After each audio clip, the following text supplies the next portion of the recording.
आषाढी एकादशी व्रत कथा, उपवास, पूजाविधी व पौराणिक महत्व. श्री गणेशाय नमः. ओम नमो भगवते वासुदेवाय. पांडुरंग हरी. नमस्कार भक्तांनो, आपल्या आध्यात्मिक मराठी या चॅनलमध्ये आपले मनपूर्वक स्वागत आहे. आज आपण जाणून घेऊया आषाढी एकादशी व्रत कथा, उपवास, पूजाविधी व त्याचे पौराणिक महत्व. आजचा हा व्हिडिओ शेवटपर्यंत नक्की पहा, कारण आज आपण अशा एका पवित्र दिवसाबद्दल जाणून घेणार आहोत ज्याची लाखो वारकरी वर्षभर आतुरतेने वाट पाहतात. हा दिवस म्हणजे आषाढ शुक्ल एकादशी, म्हणजेच आषाढी एकादशी किंवा देवशयनी एकादशी हा होय. या दिवशी पंढरपुरामध्ये लाखो वारकरी ज्ञानोबा माऊली, तुकाराम माऊलीचा गजर करत विठुरायाच्या दर्शनासाठी एकत्र येतात. पण तुम्ही कधी विचार केला आहात का, या एकादशीला देवशयनी एकादशी असे का बरं म्हणतात? भगवान विष्णू या दिवशी योग निद्रेला जातात. याचा अर्थ काय? या दिवशी उपवास का केला जातो आणि याचे व्रत कसे करावे आणि या दिवसाचा आपल्या जीवनाशी काय बरे संबंध आहे? आज या सर्व प्रश्नांची उत्तरे आपण शास्त्र आणि परंपरेच्या आधाराने जाणून घेणार आहोत. सर्वात प्रथम आपण आषाढी एकादशीचे महत्त्व जाणून घेऊया. हिंदू धर्मात प्रत्येक एकादशी ही पवित्र मानली जाते, पण आषाढ शुक्ल पक्षातील एकादशीला विशेष स्थान आहे, कारण या दिवसापासून चातुर्मासाची सुरुवात होते. धार्मिक परंपरेनुसार भगवान श्री विष्णू क्षीरसागरात अनंत शेषावर योग निद्रा धारण करतात. म्हणून या दिवसाला देवशयनी एकादशी किंवा हरिशयनी एकादशी असेही म्हणतात. येथे योग निद्रा म्हणजे सामान्य झोप नव्हे, ती सृष्टीच्या पालनाशी संबंधित एक आध्यात्मिक संकल्पना आहे. योग निद्रेमध्ये सुद्धा भगवान जगाचे पालन करतच असतात. योग निद्रा ही त्यांच्या दिव्य लीलेचे प्रतीक मानली जाते.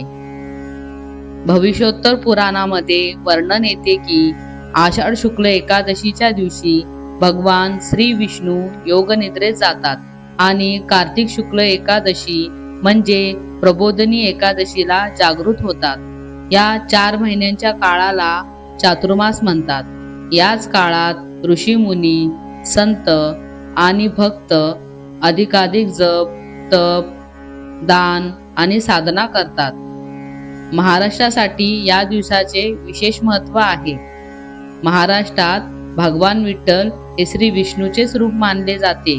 म्हणूनच आषाढी एकादशीच्या दिवशी लाखो वारकरी देहू, आळंदी आणि इतर ठिकाणाहून पायी वारी करत पंढरपूरला पोहोचतात.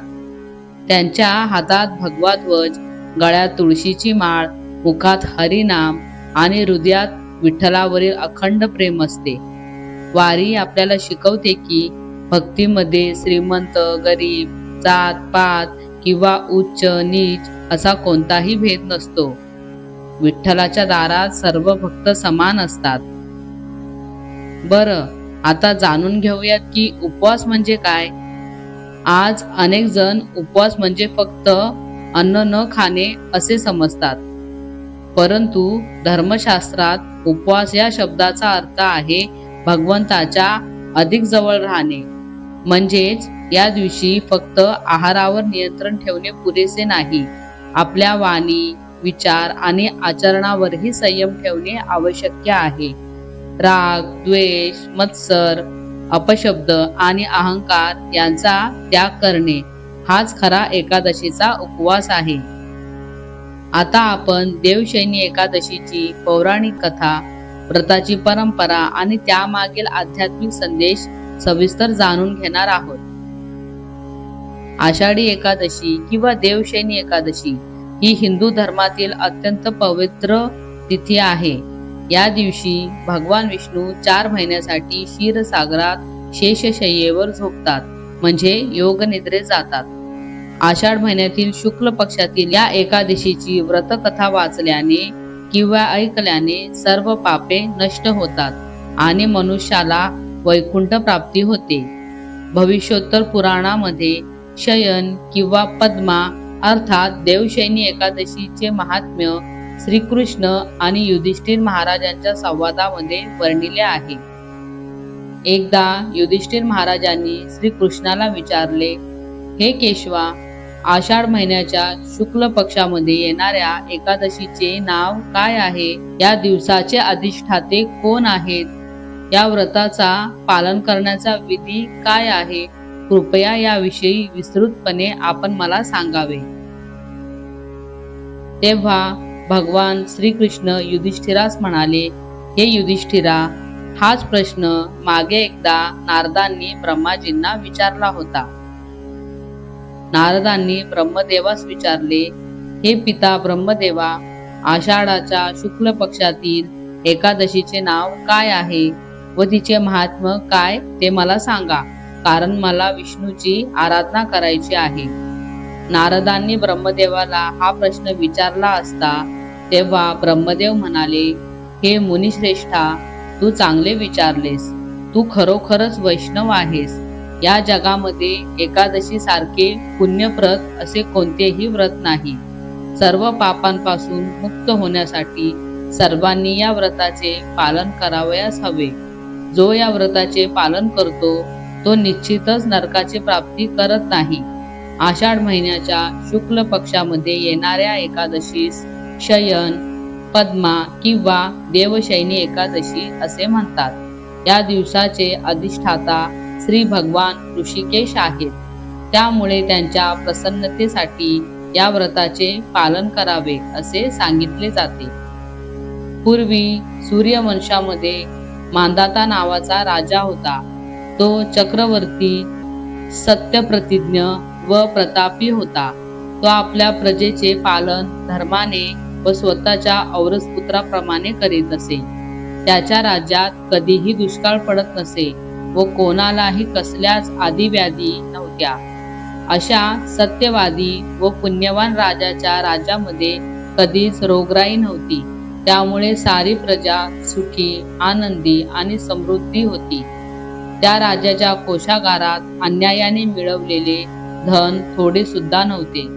तो अशा प्रकारे राज्य करीत असताना पुष्कळ वर्षे लोटली. अशा प्रकारे राजा आणि प्रजा दोघेही आनंदाने दिवस घालवित होते. काही वर्षांनंतर दैवयोगाने म्हणा अथवा पापकार्यामुळे सलग 3 वर्षे राज्यात पाऊस पडला नाही. अपुऱ्या धान्यामुळे लोक उपाशी राहिले. यज्ञ बंद झाले. प्रजेवर उपासमारीची वेळ आली. प्रत्येक व्यक्ती दुःखाने व्याकुळ झाली. त्यामुळे सर्व प्रजाजन भुकेने आर्त झाले. सर्व प्रजा राजाकडे येऊन विनवू लागली, हे राजन, कृपया प्रजेला हिताचे ठरेल असे आमचे बोलणे ऐका. पुराणांमध्ये पंडितांनी पाण्याला नारा असे म्हटले आहे. तेथे पाण्यातच राहण्याचे भगवंताचे घर आयन आहे. म्हणून तर भगवंतांना नारायण असे म्हणतात. नारायण सर्वांच्या हृदयात राहतो. हा भगवान विष्णू पर्जन्य रूपच आहे. पर्जन्याची वृष्टी तोच करतो. आपो नारा इति प्रोक्तः आपो वै नरसूनवा ता यदस्यायन पूर्व तेन नारायणा स्मृतः. नारायण सर्वांच्या हृदयात राहतो. हा भगवान विष्णू पर्जन्य रूपच आहे. पर्जन्याची वृष्टी तोच करतो. त्यातूनच अन्न निर्माण होते व अन्नातूनच प्रजा निर्माण होते. हे राजा, असा हा पर्जन्य नसेल तर प्रजेचा नाश होतो. तेव्हा नृपश्रेष्ठा, ज्यामुळे पाऊस पडेल व आमचा योगक्षेम चालेल असे काहीतरी करा. त्यामुळे हे राजन, आपण काहीतरी उपाय शोधून काढावा. यामुळे सगळीकडे शांतता आणि समृद्धी पुन्हा स्थापित होईल. राजा म्हणाला, तुम्ही जे काही सांगितले आहे ते खरे आहे. अन्नाला पूर्ण ब्रह्म मानले जाते. सर्व गोष्टी अन्नावर अवलंबून आहेत. सर्व चराचर जग अन्नामुळे स्थिर आहे. सर्व भूत मात्र, प्राणी मात्र अन्नातूनच निर्माण होतात. जगाचे जीवन अन्नावरच चालते. पुराणात व लोकांच्या तोंडून मी असे ऐकले आहे की वेदांमध्ये आणि पुराणांमध्ये सांगितले आहे की राजाने केलेल्या पापामुळेच अशा प्रकारची परिस्थिती निर्माण होते. पण मला आठवत नाही की मी असे कोणते पाप कार्य केले आहे की ज्यामुळे ही परिस्थिती निर्माण झाली आहे. तरी देखील माझ्या प्रजेच्या हितासाठी मी निश्चितच प्रयत्न करेन. राजाने असे म्हणून आणि विधात्याला नमस्कार करून त्याने त्याच्याबरोबर मोठे सैन्य घेतले आणि तो गहन वनात निघून गेला. तेथे तप करणाऱ्या श्रेष्ठ मुनींच्या आश्रमांना त्याने भेटी दिल्या. त्यावेळी त्याला ब्रह्मदेवाचे मानसपुत्र असलेले अंगिरा ऋषी दिसले. त्यांच्या तेजाने दाही दिशा उजळल्या होत्या. ते जणू दुसरे ब्रह्मदेवच आहे की काय असे वाटत होते. त्या ऋषीला पाहून मांधाता राजाला फार आनंद झाला व तो रथातून उतरून त्याच्या पुढे हात जोडून एखाद्या सेवकाप्रमाणे उभा राहिला. त्या ऋषीने राजाला कृपा आशीर्वाद दिला व राज्यातील राजा, प्रधान, मित्र, भांडार, देश, किल्ले व सेना या राज्याच्या 7 अंगाविषयी कुशल विचारले. राजाने स्वतःचे कुशल निवेदन करून ऋषीचे कुशल विचारले. नंतर ऋषीने राजाला इकडे वनात येण्याचे कारण विचारले. मुनीला ते कारण सांगताना राजा म्हणाला, हे मुनिश्रेष्ठा, मी स्वधर्माप्रमाणे प्रजेचे पालन करीत होतो. तरीही माझ्या राज्यात अनावृष्टी का व्हावी याचे कारण मला समजत नाही. माझा संशय नाहीसा व्हावा म्हणून मी आपल्या पायांपाशी आलो आहे. तरी प्रजाजनांचा योगक्षेम चालेल व त्यांचे समाधान होईल असा उपाय सुचवावा. अंगिरा ऋषी म्हणाले, राजा, हे सत्ययुग आहे. हे सर्व युगात उत्तम आहे असे म्हणतात. या युगात ब्राह्मण धर्म प्रधान आहे आणि धर्माचे 4 चरण संपूर्ण आहेत. या युगात तप करण्याचा धर्म फक्त ब्राह्मणांचा आहे. असे असता राजा, तुझ्या राज्यात एक शूद्र गुप्तपणे तप करीत आहे. त्याच्या या तपस्येमुळेच तुझ्या राज्यावर ही परिस्थिती आली आहे. त्यामुळेच तुझ्या राज्यात हा अनर्थ घडला आहे.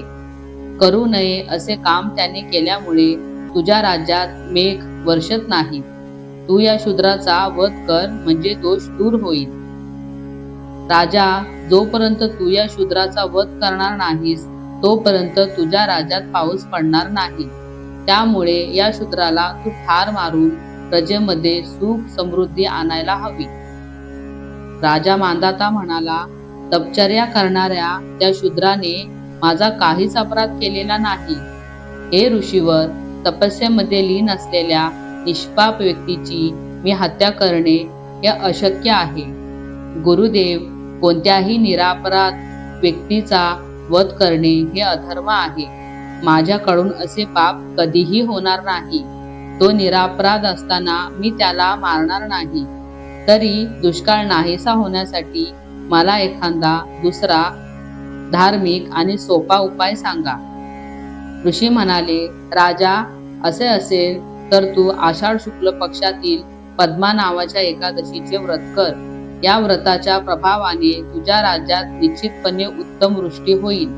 ही एकादशी सर्व सिद्धी देणारी व सर्व उपद्रवांचा नाश करणारी आहे. राजा, तू आपल्या परिवारासह व प्रजाजनांसह या एकादशीचे व्रत कर. मुनीचे हे बोलणे ऐकून राजा घरी परतला. आषाढ महिना आल्यावर त्याने पद्मा म्हणजे शयनी एकादशीचे व्रत केले. ब्राह्मण, वैश्य, शूद्र या 4 वर्णांच्या प्रजाजनांनीही हे व्रत केले आणि विष्णूची आराधना केली. या व्रताच्या प्रभावामुळे राज्यात लगेच मुसळधार पाऊस पडला. राजा व प्रजाजनांनी हे व्रत करताच मेघांनी वर्षा सुरू केली. सर्व पृथ्वी जलाने भरून गेली व थोड्या दिवसातच शेते पिकांनी शोभू लागली. संपूर्ण राज्य पुन्हा सुजलाम सुफलाम झाले आणि प्रजेचे दुःख दूर झाले. ऋषिकेशाच्या प्रसादाने सर्व लोकांना सौख्य लाभले. या व्रताच्या पालनाने भगवान ऋषिकेश प्रसन्न होतात आणि व्रत करणाऱ्यास मुक्ती आणि आनंद प्रदान करतात. या महात्म्याची कथा श्रवण केल्यास आपल्या सर्व पापांचा नाश होतो. या एकादशीस विष्णू सैनिक एकादशी असे देखील म्हणतात. भगवान श्री विष्णूंना प्रसन्न करण्यासाठी वैष्णव या व्रताचे पालन करतात. ते भगवंताकडे अन्य भौतिक भोगांसाठी नव्हे तर त्यांची शुद्ध भक्ती मिळवण्यासाठी प्रार्थना करतात. या व्रताच्या प्रभावाने राजा मांधाताच्या सर्व इच्छा पूर्ण झाल्या. तेव्हापासून आषाढी एकादशीचे व्रत अतिशय फलदायी मानले जाते. या व्रताच्या दिवशी भक्तांनी उपवास करून श्री विष्णूची किंवा विठ्ठलाची मनोभावे पूजा करावी असे सांगितले जाते. याकरिता पद्मा एकादशीचे हे उत्तम व्रत अवश्य करावे. हे व्रत ऐश्वर्य व मुक्ती देणारे व सर्वांना सुखदायक आहे. या एकादशीचे महात्म्य वाचल्याने किंवा ऐकल्याने मनुष्य सर्व पापातून मुक्त होतो. याप्रमाणे भविष्योत्तर पुराणातील पद्मा एकादशीचे महात्म्य संपूर्ण झाले. श्री कृष्णार्पणमस्तु.